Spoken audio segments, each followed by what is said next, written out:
liar. Did you know him? Or? I met him about 6 months before he was murdered.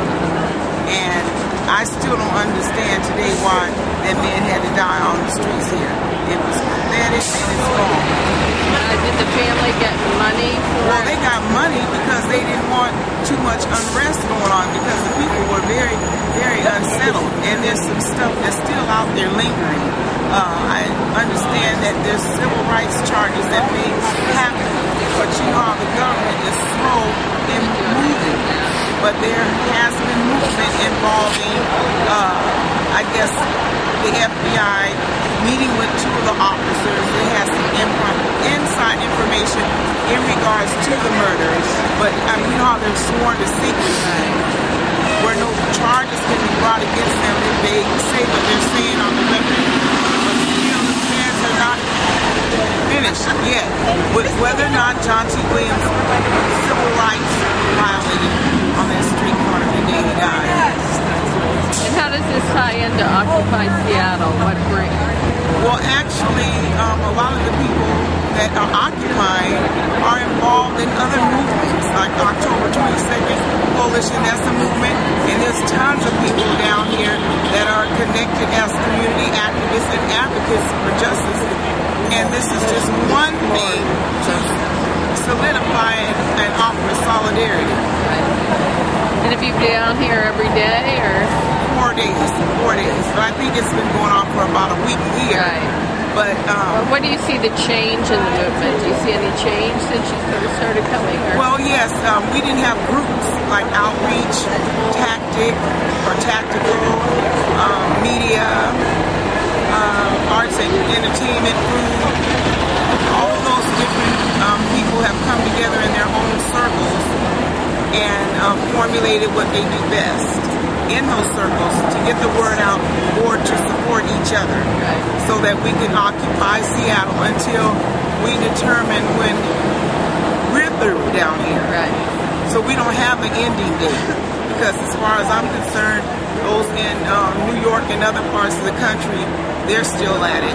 Yeah, going. Yes. Well, thank you. You're welcome.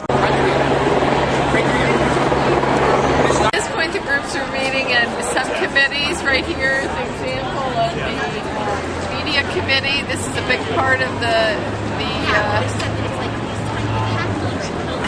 okay, this is a big part of the program. I've heard from a lot of the people I've talked to. Both here and elsewhere. It's hard to tell what we're about. Probably a lot of us have heard this. Now we know what we're about. But we haven't put it together yet. I propose that the Outreach Committee draft a points of unity statement. Send it to the other working groups. And vote at the General Assembly.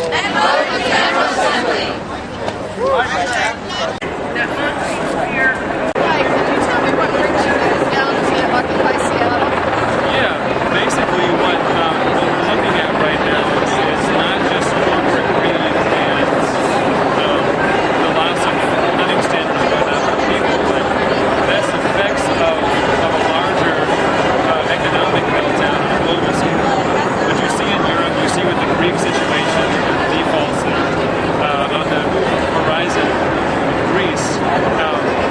And so what we're here to do is talk about the Glass-Steagall Act. Glass-Steagall was the FDR bill that said firewall between investment banking and commercial banking.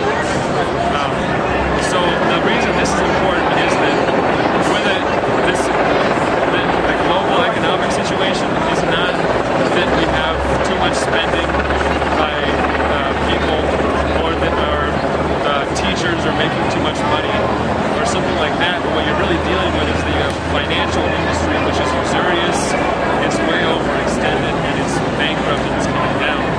And our government, including under President Obama, is committed to bail it out. And so Glass-Steagall would just cut it out and say no money going to investment, to speculative paper for investment banks. We're going to save people. So what do you see in the future if Obama's reelected? What's going to